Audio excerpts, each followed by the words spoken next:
Morning, my brothers and sisters. Welcome to episode number 31 in the book of John. We're in John chapter 4 in this beautiful story of the woman at the well.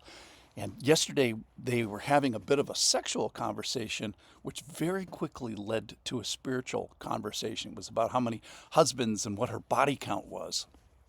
Then they had a little bit of an argument about worshiping and where one should worship. So they had a little bit of a spiritual disagreement. And Jesus really flat out tells her, you worship what you do not know. So being kind of worshipfully desirous is not enough. You have to worship the right thing. You have to get the object of the worship correct.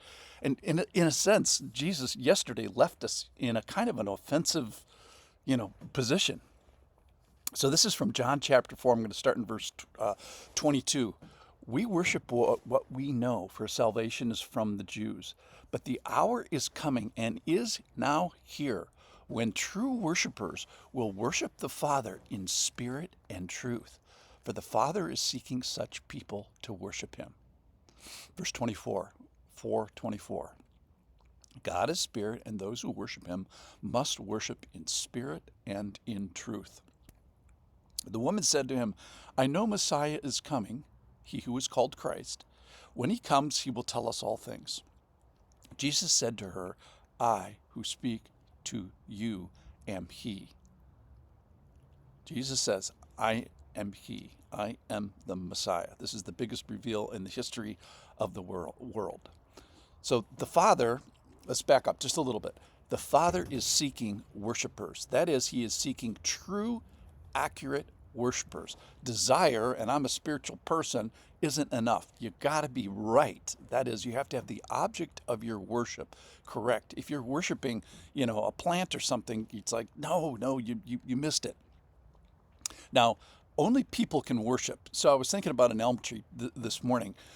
An elm tree in its big height will reveal God's glory and God's creation and God's creativity. And in a sense, an elm tree can glorify God, but it can't worship. Well, what's the difference? Because worship is voluntary, and it's apparently not universal, and it's certainly not easy. So you must worship in spirit. That is, you have to. Where does worship come from? It comes from yielding the will, a decision that you make in your decision-making center. When things are difficult, I will worship. I'm going to set my heart. And you have to do this in truth. The Lord wants people to be in right relationship with him. Now think about this. This is one of my big insights for the day. Write this down. There is no right relationship with God that does not involve worship. He is due worship, and people that believe in him worship. I use this as a marker. If you are not worshiping God on a regular basis, then I'm going to tell you definitively that you are not in right relationship with him. Because to have a right relationship with God means that you worship him on a regular basis.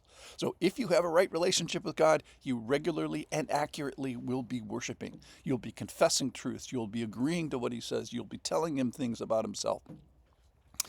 All right, so let's get to the big reveal, which is the fun part of this story today. So she says, hey, I know Messiah is coming, sort of in pie in the sky.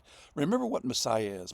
Messiah is the Hebrew word for Christ, which is the Greek word for being anointed. So when we say Jesus Christ, Christ is the office. Jesus is the occupier of the office of anointed one.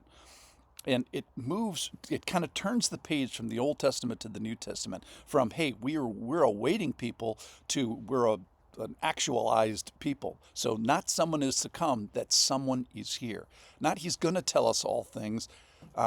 She says, well, when he comes, kind of pie in the sky, when he comes, he's going to clear all this up.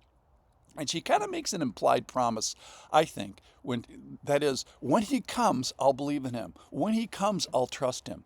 If I could just find the right God, I'll believe. He'll speak and I'll listen. So here's the big reveal.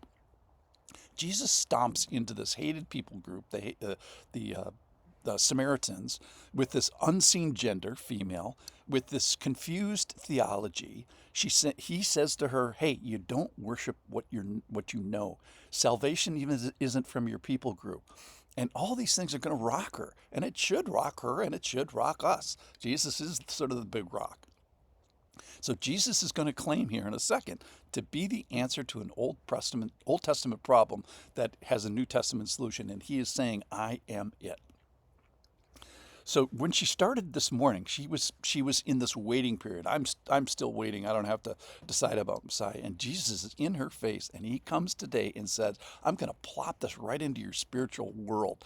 And having faith with God is not optional because he's going to give her at the end of this. He's going to give her a Y in the road. Agree? Disagree? She gets to opt. She gets to sort this out in her spirit. Now God is going to help her, and God is going to clarify things, but he starts with this offense. Hey, you don't have your moral correct. You don't have your history correct. You don't have your geography correct. You don't have your source of salvation correct. And if we would stop right there, it would just be offense, offense, offense. The big reveal is beyond that. He says, I am he. I am Savior. I am Messiah. I am the Anointed One. I am the completion and the answer to all of this Old Testament stuff. So he is going to leave this in her lap. So this implied promise that she kind of makes, like, hey, when he comes, I'll trust him.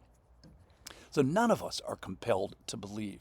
Now, in a sense, this is a wrestling match that we're watching here between Jesus and her, but it's a good-natured wrestling match.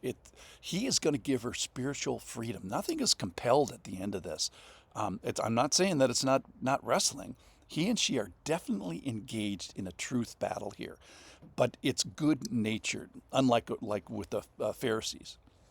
So if you learn of him in truth that he is the right object, he is the right person, and if you see him, and if you agree to put your faith and trust in him. So what will she do with the biggest reveal of all of history? It's just a great question. I know I often say this, but let's see what happens. That's the beauty of this narrative story. We don't read ahead just yet, and he's plopped in this big reveal. Will you worship? Will you see? Will you start to have a right relationship with me? And how do we know she has a right relationship with Jesus? Because she'll be worshiping. There is no right relationship with God that does not start with worship and continue with worship. If you're not worshiping, you're not in right relationship with God. Stick with me tomorrow. We'll see what happens to the woman at the well.